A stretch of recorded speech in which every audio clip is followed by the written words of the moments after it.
তো বন্ধুরা, আজকে আমি একটা কথা বলছি, সবাই শোনো। বর্তমানে আমাদের সমাজের অবস্থা সবাই জানো।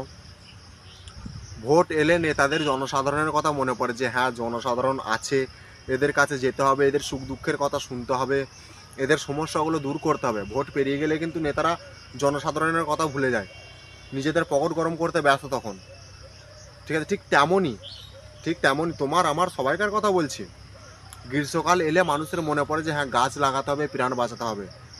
অন্য সময় কিন্তু এই কথাটা মনে পড়ে না। গ্রীষ্মকাল পেরিয়ে গেলে কিন্তু এই কথাটা সবাই ভুলে যায় যে গাছ লাগাতে হবে, প্রাণ বাঁচাতে হবে। তখন সব জায়গায় সোশ্যাল মিডিয়ার যে কোনো প্ল্যাটফর্মে যাও, একটাই অ্যাড বেশিরভাগ দেখতে পাবে যে গাছ লাগাও, প্রাণ বাঁচাও। আরে ভাই, অন্য সময় কোথায় যাস তোরা?